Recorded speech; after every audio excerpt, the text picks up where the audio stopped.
Welcome to True Health Tuesday, and the truth will set you free.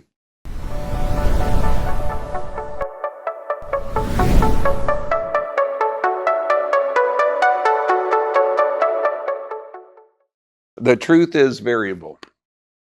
Normally, because my throat's not doing good tonight, I wouldn't be speaking tonight. I did this about 10 years ago when I was talking about health, and I sounded like this.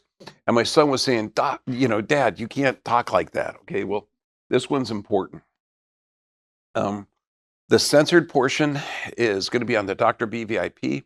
So if you're watching that, God bless you for helping support us. I know it's a whole $2 a month, but it's, believe me, it's super important since we've been demonetized and shadow banned. So click the notification bell if you can, and you'll get our notifications and subscribe. Extreme Health Academy, you can still get in there. Bergman 14 is the code. You get 2 weeks for free. This is why. AB 2098. Everyone says that it wouldn't have been put in place. This is a gag order for every physician currently. This is in California. Any medical doctor and osteopath, specifically. I have a doctorate of chiropractic. We will be next in line. A few years ago, they fined a Canadian chiropractor $100,000 for giving a second opinion on a forced medical procedure. Just listen to this summarization. Makes disseminating misinformation has defined or disinformation related to, including false or misleading information regarding the nature of the virus, its prevention and treatment, and the development, safety, and effectiveness of by a physician or surgeon has unprofessional conduct. Interesting. Misinformation has defined or disinformation. Let's look at what the difference of those is. I know what you're going to say, there's one letter difference. No, there's a whole different meaning. Okay, so when you look at this, misinformation is wrong information. False accounts or false intelligence. So if you said, look, we're the center of the universe, the sun revolves around us. Okay, they're flat earthers that might disagree with you, but you might say, no, that was perceived information, like now it's considered false information. So that information changed. So if you say that something is completely deadly, that if you catch this, it's going to be really bad, like in the 1300s, they thought that the Black Plague came from evil spirits and sin. Okay? So misinformation is making a mistake. Disinformation, however, is what countries do. Deliberate misleading information announced publicly or leaked by a government, especially an intelligence agency. Disinformation is deliberate, misleading, or biased information, a manipulated narrative or facts or propaganda. I know people are sitting there about, that sounds like CNN. Oh my gosh. Okay, so let's look at the actual verbiage of this. Now, you're going to see there's highlights and underline. This didn't originally come with highlights. It's just I highlighted parts of this that were, I think, really important. Number one, and this is in the actual document, okay, that our governor signed in to law, okay? The legislature finds and declares the following as fact. Remember, you can't dispute this. The global spread of claimed over 6 million people worldwide and nearly 90,000 Californians. We're going to go into this. Were these healthy people? Did they die with it or from it? Let's question that. Data from Federal Center for Disease Control and Prevention shows that unvaccinated individuals are at risk of dying from 11 times greater than those who are fully vaccinated. Different data has come out, will bring that up. Safety and efficacy of have been confirmed through evaluation by the Federal Food and Drug Administration, and vaccines continue to undergo intense safety monitoring by the CDC. This one, I'm going to give an opinion of another person who refutes this. And, those of you in the audience who have actually had access to other data, you might think that this is suspect. Well, this is now law. So if you do have a different opinion, I'm sorry. If you're a medical doctor, sir, you will lose your license. Just keep it to yourself. The spread of misinformation and disinformation, see, they're blending the two, about has weakened public confidence and placed serious lives at risk. I agree with that. Okay, but in a different way than what they're meaning. Major news outlets have reported that some of the most dangerous propagators of inaccurate information regarding are licensed healthcare professionals. Now, that's true. That's actually true. So these people are seeing the end results of the forced medical procedure, and they're seeing this. So I would think a dialogue or asking people, I would think that's important. The Federation of State Medical Boards has released a statement warning that physicians who engage in dissemination of misinformation or disinformation risk losing their medical license, that physicians have a duty to provide their patients with accurate science-based information. Again, we're going to get into that, but that is interesting. House resolution, California State Assembly declared health misinformation to be a public health crisis and urged the California Committee to appropriately combat health misinformation, curbing the spread of falsehoods, threaten the health and safety of Californians. It goes on to state, it shall constitute unprofessional conduct for a physician or surgeon to disseminate misinformation or disinformation related to, including false or misleading informations on the nature and risk of the virus, its prevention and treatment, and the development, safety, and effectiveness of. Interesting. Disinformation means misinformation. Disinformation means misinformation. So, and this is signed in law. So I don't know if we have idiot teenagers running the government, or they're just trying to pull a fast one over people that don't read. The licensee deliberately disseminates with malicious intent or intent to mislead. Now, there's a lot of this that I cannot go into, even though in the censored portion of our talk, I've had multiple videos, over 200 videos deleted for describing the actual science and data behind this that I can't go in, otherwise this one would be deleted too. So I think I'll just read this one. Disseminate means the conveyance of information from a licensee to a patient under the licensee's care in the form of treatment or advice. So that means that if you're a doctor and you're taking care of a patient, you know about the patient's history, you know about their sensitivity, you know about their lifestyle. If you're a good doctor, okay? This means that you cannot use your experience as a physician to make an informed decision, which a lot of doctors out there are going, phew, thank goodness, man, that whole person responsibility. No, I'm just a mouthpiece for the government now. Okay, I got exactly what's wrong with you and what to be done. Misinformation means false information. That is, and I know what you're thinking. Okay, how many times have you heard this on CNN? All you need is, and then we're done. We get back to normal. Have you heard that? Okay, that is now misinformation. That is conducted by contemporary scientific consensus. Wait a second. Contradicted by contemporary scientific consensus, contrary to the standard of care. Now, scientific consensus. Now, does that mean that once you know something, you know it for forever?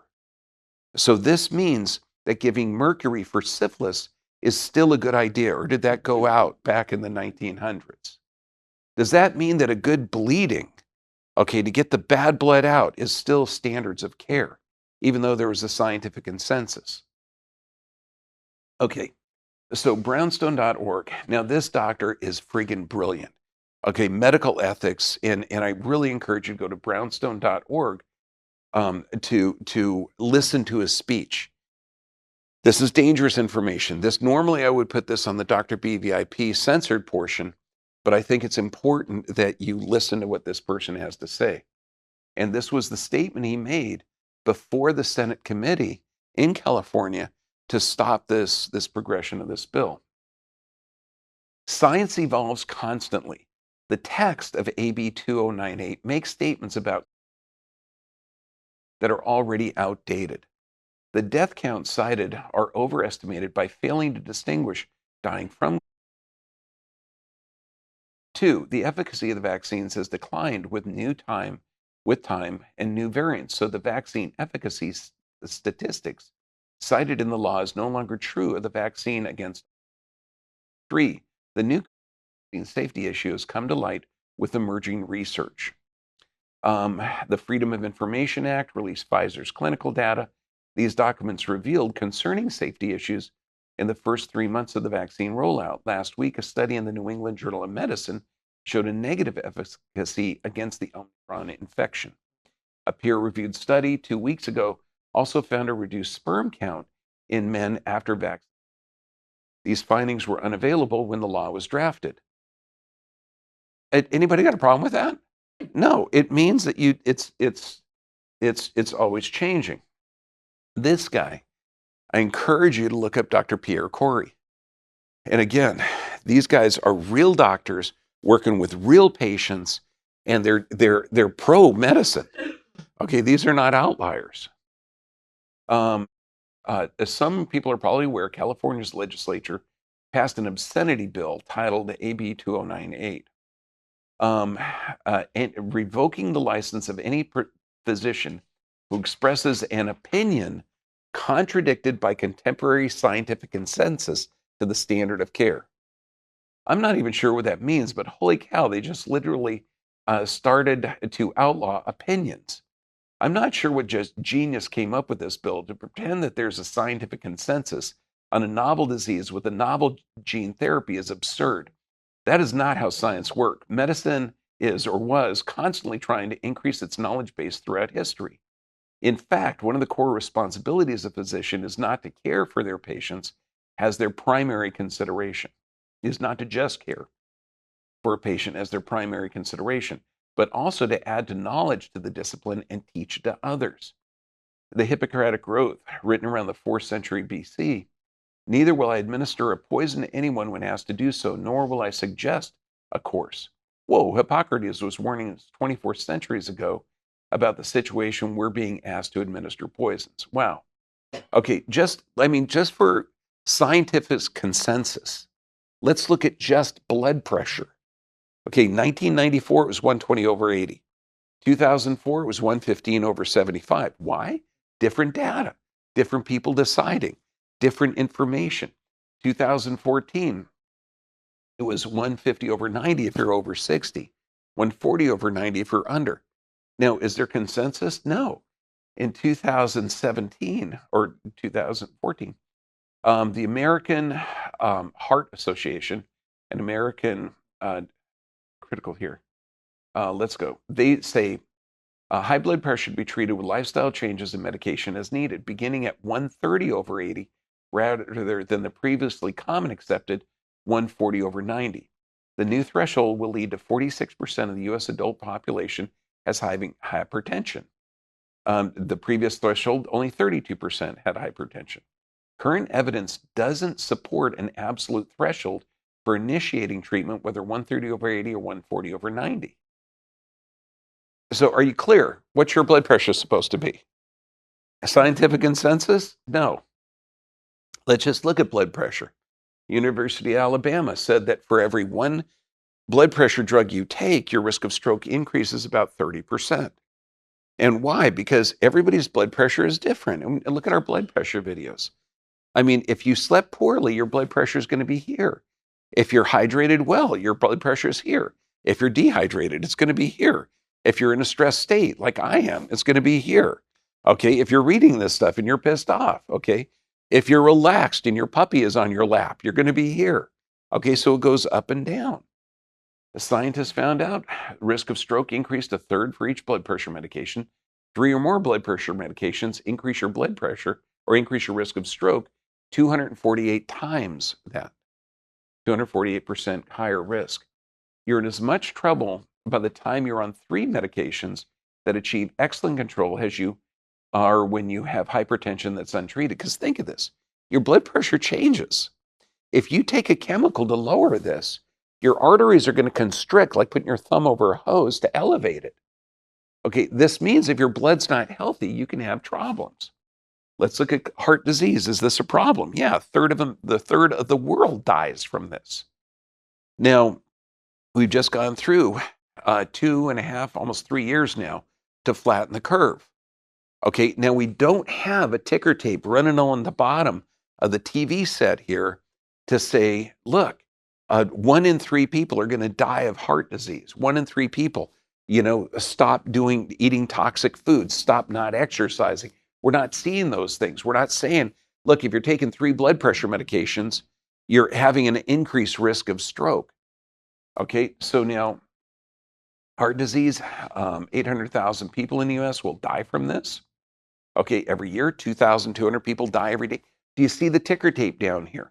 2,200 people die every day, and they're going to die tomorrow too, and they're going to die the next day.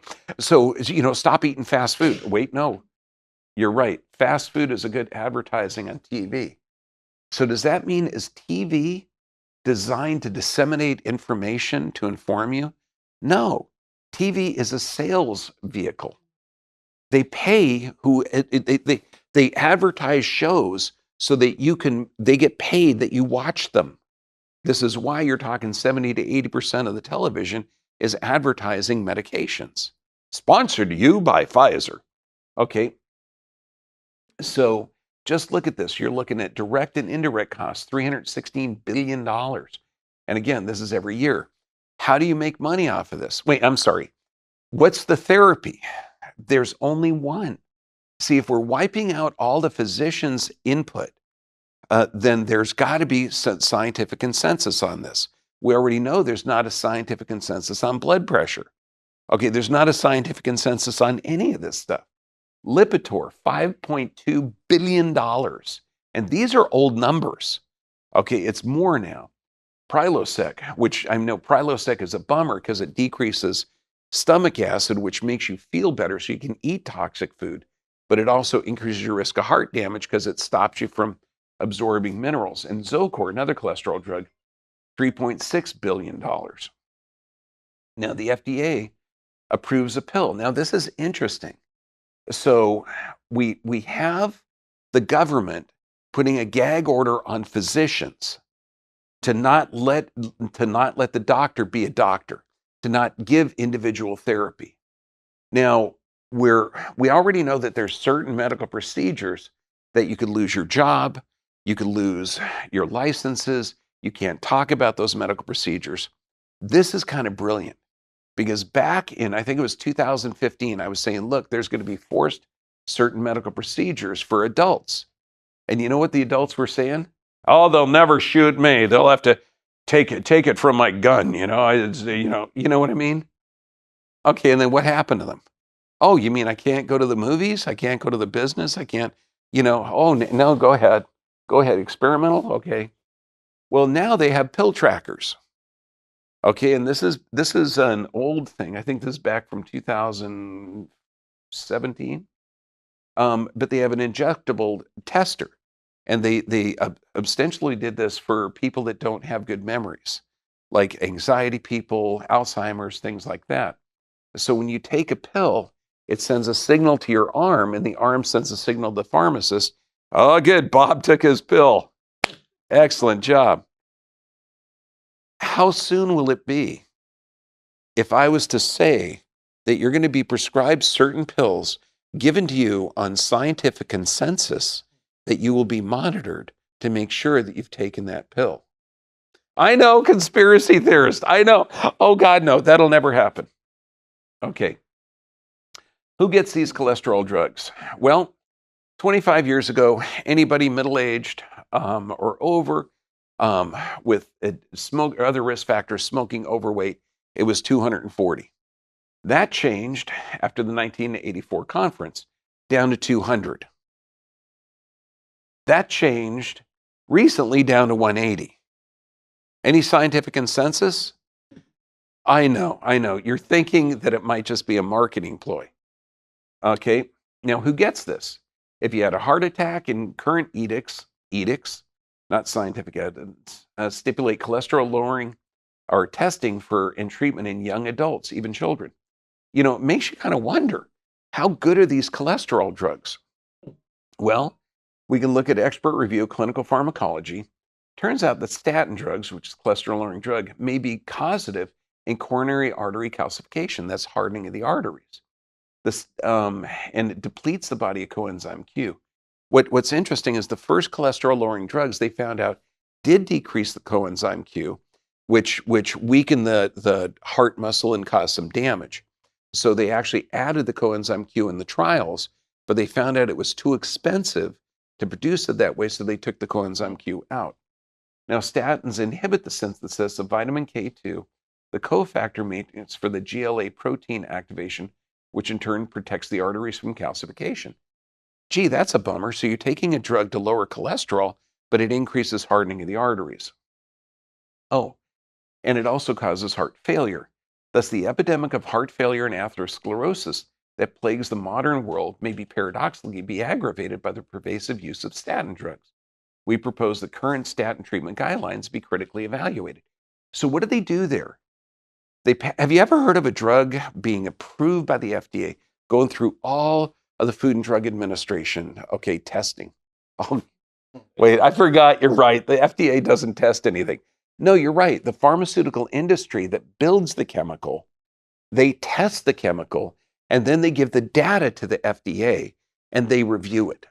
I know it's kind of like the wolf watching the chickens, and the wolf is counting the chickens. Wait, there was one less chicken? Oh, no, there was only 4 chickens there when I started, really. You understand? This is an insane system. Now, the pharmaceutical industry is running our television. They're funding our government. They're funding our school system. So now some of the doctors are waking up. They're seeing certain forced medical procedures that are causing negative results. And the doctors on the front line actually working with this people are trying to speak up and saying, hey, look, there might be something else that we can do. I know, scientific consensus. Here's one. Practicing medicine without a license, Linus Pauling. And I mean, if you look at Linus Pauling, you're right, John. He only had 2 Nobel Prizes, only 2. I know. You got any? Okay, so really smart guy. But now I cannot mention that vitamin C would be good for anything because I'd be censored. Even though I'm personally taking a bunch. You should have seen me yesterday. So I thought I'd bring up a case. And this is huge. His main reason for visit is to eliminate as many of my current medicines as possible. Now we're looking at heart disease, heart attack, high blood pressure, low back pain, kidney disease. Now what you're thinking, isn't kidney disease from high blood pressure medications? Yeah, that's one of the biggest contributing factors, because kidneys are a blood filter. But, there might be other things. Elevations in cholesterol, diabetes type 2, which is the most common, and tingling in the legs. Now we can see there's wires on his x-ray. We can see a reverse curve in the neck. We can see grade 2 arthritis, so we know he's had that reverse curve for at least 10 years. Let's look at his drugs, This is his list of drugs. And again, this is modern medical care. Modern medical care. This is the standard of care. Now, currently, I can say that I don't think this is really good for the patient. The patient doesn't think it's really good for the patient. But in California, the person that prescribed the drug has to be the one to get the person off the drug. Until everyone takes the pill tracker, it's going to be up to the individual. So this is how you start a conversation. This is every naturopath, homeopath, chiropractor, every medical doctor out there, that wants to help people. Because you think of this, take 2 of those drugs together. Any study on the planet that it says 2 drugs on there won't negatively affect either one. Let's say I give 1 drug to everybody in this audience. Are we going to have the exact same response? No. This guy takes 2 handfuls of drugs every day. So you start a conversation that says, look, call him Bob for the heck of it, or Jerry or Frank, Look, if you and me are left on a deserted island and you have no access to pharmaceuticals, you can't get this stuff, and you only have fresh fruit, fresh vegetables, and fresh water to eat. You don't have access to the pharmaceuticals. Does your health improve or decline? What does 100% of the people say? It's going to improve. So you know innately, drug after drug after drug doesn't work. So we're going to go through just what I give them. I give them data and information and common sense. Okay. Now, luckily, the easiest one, the two easiest drugs to communicate to a patient and to communicate to a doctor is blood pressure and type 2 diabetes. All you got to do is say, look, deep breathe for 10 minutes, then check your blood pressure and tell your doctor what the number is. Okay. Is that too complicated? Okay. You can spend $300, $400 on a machine called Respirate, which is FDA approved. Okay. It causes you to deep breathe 15 minutes and then you check it. And they say statistically, it works as good as 2 blood pressure medications and it lowers your blood pressure all day long. So if you want to be really obsessive, you diaphragmatic breathe for 15 minutes, then check your freaking blood pressure and call the guy. Try and get off the diuretic first because that does a lot of damage. They all damage the kidneys, but at least this will do it. And you could also suggest, look, don't take 2 drugs together. Because do you know what the Faringa does with the Januvia, does with the amlodipine, does with the aspirin, does with the Montelukast, does with the omeprazole, does with the valsartan? That's just the first top 4 or 5. Mix those suckers and toss it in your mouth. You're right. This is the standards of care. Okay.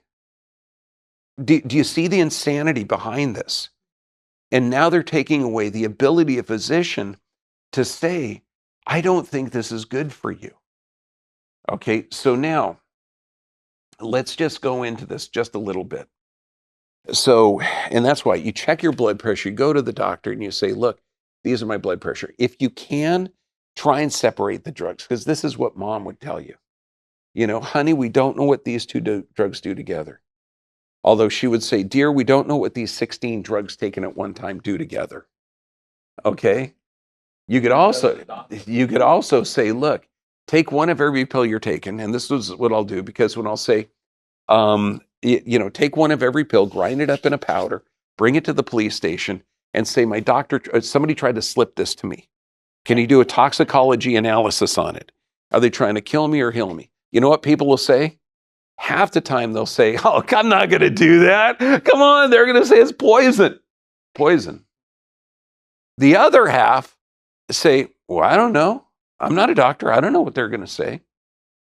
So now you can see one person still has a bit of common sense.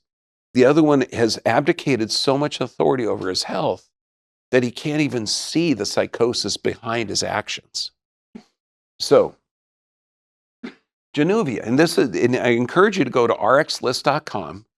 We use a couple of other websites, but rxlist.com, type in the drug, look up the effects of the body.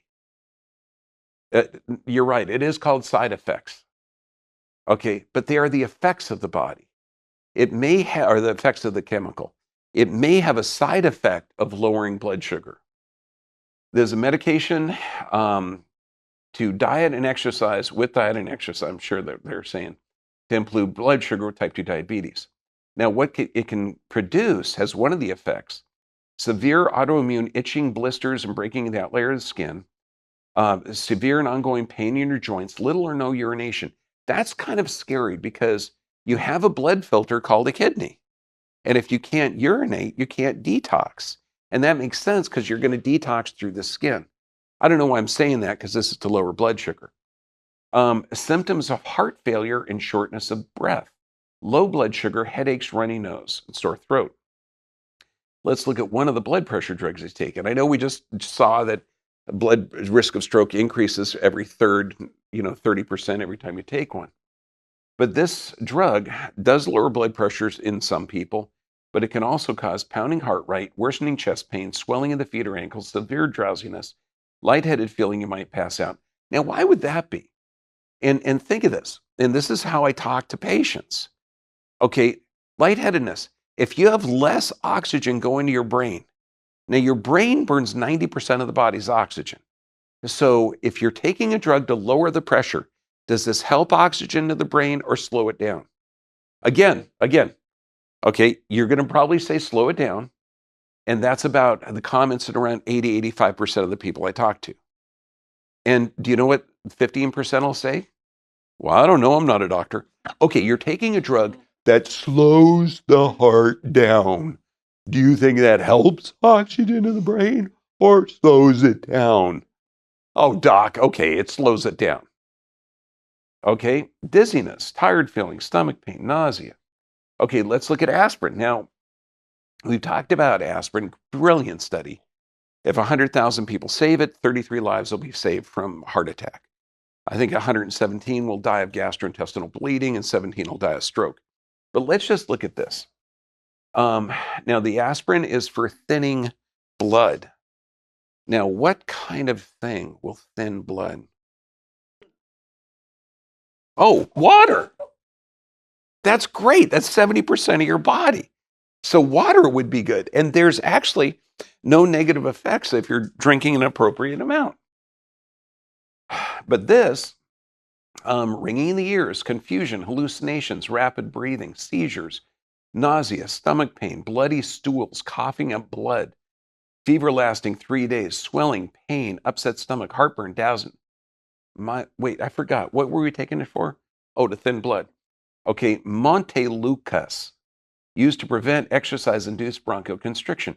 Now, we talk about asthma drugs, how they're usually force the air passages open, and that there's the smooth muscle control of the lungs. Look at our asthma videos.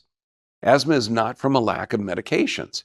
And in fact, when you look at this drug, exercise-induced asthma, it will also cause agitation, aggression, irritability, anxiety, depression, confusion, stuttering, tremors, suicidal thoughts or actions, hallucination. But you will breathe easier on exertion. Maybe compulsive repetitive behavior. But what does the aspirin with the omeprazole? Now, omeprazole decreases acid in the stomach. And this acid in the stomach will protect you by killing pathogenic bacteria. You need acid in the stomach in order to absorb minerals. What this one will also do will cause a cold, stuffy nose, sore throat, stomach pains, gas, vomiting, diarrhea, headaches, severe stomach pain, watery diarrhea. Well, that's like 2 of the drugs do it. Unusual new pain in your wrist, hip, back, seizures, convulsions, kidney problems, low magnesium, irregular heartbeats, jittery, muscle cramps, muscle spasm, choking feeling, a rash on the skin. Valsartan is another blood pressure drug. Lightheaded, feeling like you might pass out, little or no urination. What does that mean? It's negative affecting the blood filter. High potassium, headaches, tiredness, cough, joint pain. Go in, Symbicort, used to prevent asthma. Good, second one. However, this one also has the problem of worsening breathing problems. White patches in your mouth, tremor, nervousness, chest pain, pounding heart rate, wheezing, choking, blurred vision, flu-like symptoms, high blood sugar. Don't worry about the high blood sugar if you're taking this one, because you're already taking the other drug to lower blood sugar. Hormonal disorder, throat pain, white patches, sertrazine, second-generation antihistamine. Now, histamines are used for tissue repair.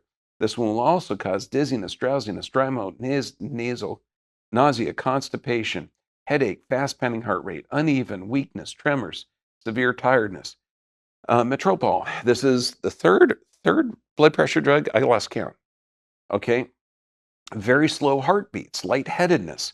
Why lightheadedness? It slows the heart down. Okay. Feeling cold hands, dizziness, tiredness, depression, confusion, memory problems. Itching, rash. Again, your body's trying to detox. Used to treat iron deficiency anemia, ferrous gluconate. Of course, because if you're taking the omeprazole to decrease stomach acid, you're having a problem of absorbing minerals. So you got to take this one to get that. Except this will cause blood red in your stools, black or tarry stools, fever, stomach pain, coughing up blood. I think that's the third one that said coughing up blood. Pain in the chest, nausea, loss of appetite. The cholesterol-lowering drugs, we just talked about how that damages the heart. But there's also weakened muscles in the hips, back, shoulder, trouble lifting your arm, trouble climbing stairs, liver problems, stomach pain, loss of appetite, jaundice. Again, kidney problems, little or no urination. Do you think that all of these drugs might have maybe a contributing factor to all the dialysis centers everywhere? Do you think? Don't know. Just a supposition out there, just an idea. Lantus used in blood sugar control. Now remember, type 2 diabetes is a blood poisoning. If you eat crappy food, okay, and you're consistently being poisoned, you can't medicate your way out of it. Take this drug, rapid weight gain, shortness of breath, low blood potassium, low blood sugar, weight gain, itchiness, thickening of the skin. Lorazepam, benzodiazepam. It enhances the activity of certain neurotransmitters used to treat anxiety. If you're taking 14 medications and you feel sad and your body hurts and you're having a quarter of the symptoms I just read, a quarter of the symptoms, okay, you need this drug. Severe drowsiness, unusual changes in mood and behavior. Wait, I thought it was for anxiety. Sudden feeling of restlessness, thoughts of suicide or hurting yourself, confusion, agitation, hallucination, sleep problems. I'm saying that this is an insane system. It's an insane system. And the doctors, the ones that are responsible for your health, are being trained that this is their only friggin' solution. And then they're being handcuffed where they can't give you any other information, even though innately you know that this is not the right solution. If you have a dog or a cat or a bear or a buffalo with heart problems, with liver problems, you're not going to give them drugs. You're going to find out what the hell they're eating. Ezetimibe, okay? Again, cholesterol drug, that's another one. Colds, pain in the arm and leg, joint pain, muscle pain. Eliquis, another blood thinner. Wait, what's a good blood thinner? Water. That's hydrogen and oxygen. I like it. It's a good one. Okay. Easy bruising. No kidding. You go, if you're standing in a store behind somebody with bruises everywhere, aspirin therapy or blood thinners. Blood in the eyes, blood in the urine, blood in the urine. Again, that affects the kidneys, right? And that's a blood filter. Constipation, coughing up blood, difficulty swallowing, black or tarry stools. Then pharyngitis. I'm like a big fan of Star Trek, so, yeah, I'll get that messed up. And this is used to improve blood sugar control. Again, this is like the third or fourth one. Dehydration, dizziness, confusion, less urination. Kidney problems, little or no urination. Again, I lost count at how many drugs cause kidney issues. Ketoacidosis, vomiting, pain, confusion, drowsiness, yeast infection. Scientific consensus. If there's any doctor out there that has any study that shows these 16 medications giving to each person has a positive benefit, and if you're that ridiculously mind-numbed, okay, that you're not willing to look at nutrition or stressors or anything else, and you are just hamstrung mentally and physically and have no thought whatsoever at the outcome of your patient. You remember, this is our system that has no outcome that the physician's responsible for. You got a disease? I know the bill. I know exactly the drug. Okay, you got another symptom? I know the drug. Okay, I'm not going to look at the outcome that you're taking multiple drugs and you have multiple diseases. Okay, and oh, you got kidney damage? No problem. We got dialysis. Okay, when you look at our kidney health website, you're going to say the leading cause of kidney disease is blood pressure medications. What's the number one treatment? Blood pressure medications. That's our government. This is how your body works. Education. I never tell people to get off of drugs. I say, this is your body's response to it. This is what the drug does. This is how you open up a conversation with the medical doctor or the drug pusher, because you can't say that these are real doctors. Okay? They're just little drones that are Pez dispensers. If you got a doctor that is not looking at your digestion, even though he's trying to solve a knee pain, if you're going to a psychiatrist that's looking at mental disorders and he's not looking at bowel movements or how your sleep patterns are, if you got a doctor giving you a sleep medication, knowing that causes a host of illnesses, you need to fire the doctor. And if they won't go along with changing your lifestyle or telling you what the cause is, because this is actually the cause. All the conditions that man is suffering from is from physical, chemical, and emotional stress. The medications will not help. You can't medicate your way out of stress. You have to deal effectively with it. Does that make sense? There is a solution, and the solution is not based in pharmaceutical products. And if you think pharmaceutical products are built by angels that have never had a problem, understand that the pharmaceutical industry is literally a convicted felon that's paid the most fines in history for drugs that they misrepresented. The keys to healing: you need to have healthy nerve supply, because if you're in a stress state, your body is going to respond appropriately to stress. If you're in a relaxed state, your body is going to respond appropriately to that, and it does it through the nervous system. Regular exercise.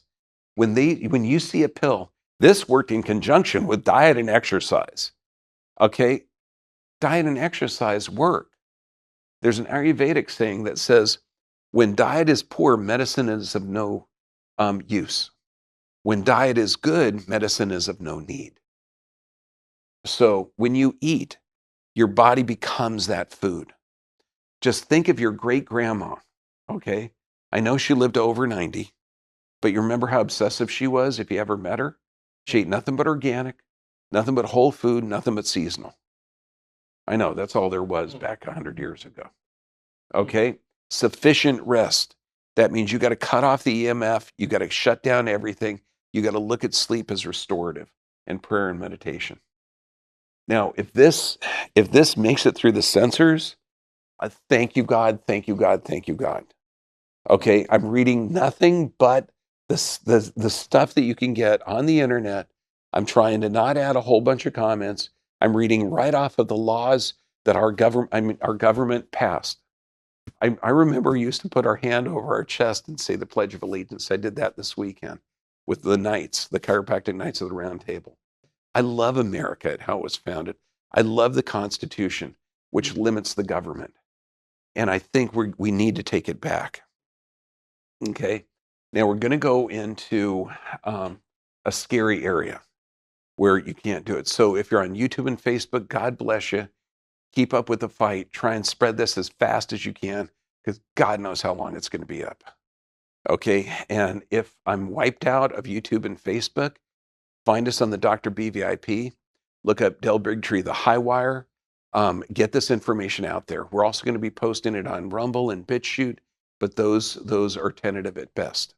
Okay, but just get this information out there. Hopefully we can change the world. On the Dr. B VIP, we talk more about certain medical procedures that are forced on us. I know that's in the Nuremberg Code.